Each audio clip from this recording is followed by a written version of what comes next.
Carolyn Dube here. Today I am playing in an altered book. What this is a book that I got from a library sale, and I'm using it as my art journal. I really like this one because it lies flat, and I really like working in journals that open completely flat. To prep the pages for this technique, what I'm doing is just gessoing over the text. This is going to do two things for me.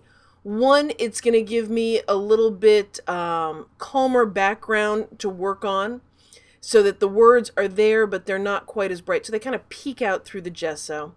The other thing that I get with doing this is I've turned it into a much more medium-friendly surface. The gesso will react more like the surfaces I'm used to working on, as opposed to an old book page, which will really absorb paints, inks, that kind of thing.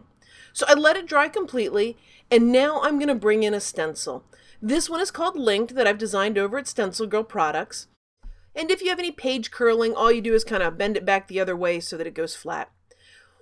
Taking some Dilution spray inks, what I'm going to do is really hit it with a lot of ink in the middle of the stencil. This is going to be really messy, and it says juicy. What I'm going to do is lightly roll the paper towel over it. I don't want to absorb all the ink, just the big puddles. When I lift it up, do you see how it all ran in the middle there? I hit it with a lot of liquid, but that doesn't matter because I'm going to be wiping away that middle part. So taking a paper towel, I am just sort of wiping up the excess ink there, creating this oval circle area where I'm going to do something else. Added the water to that paper towel so that it picks up even more of the spray ink.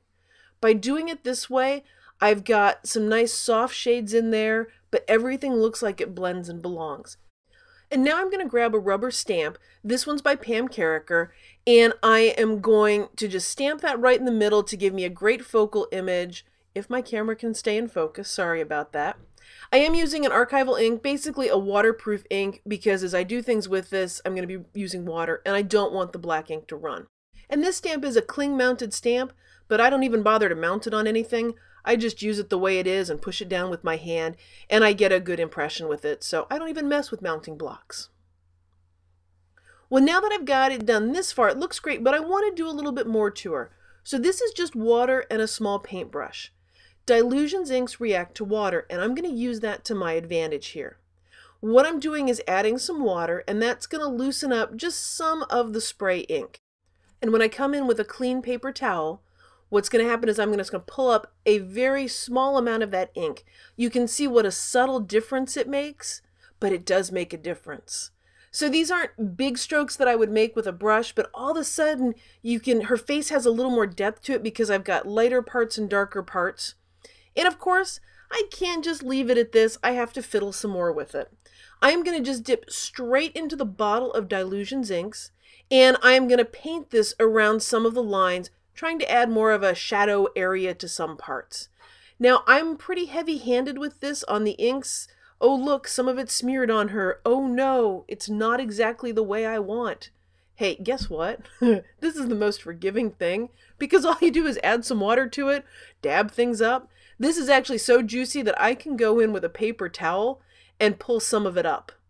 And I had so much ink on that paper towel I just used was actually even a dry paper towel. Didn't even have to add water. I had so much ink on there. Now, of course, I could step away and say this is just what I want, or I can go in and fiddle with it some more.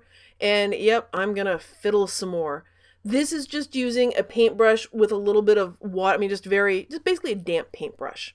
Moving some of the color around, fiddling with it until I feel like I'm happy with it.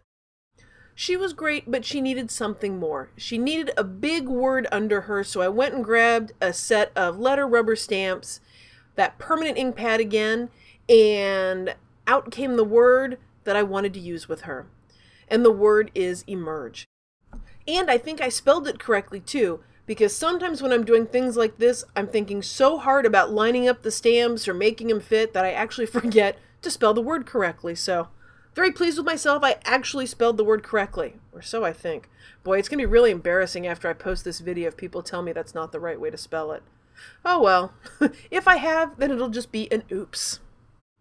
Well, thanks for watching. If you've enjoyed this video, I'd love it if you'd subscribe to my YouTube channel or sign up for my newsletter.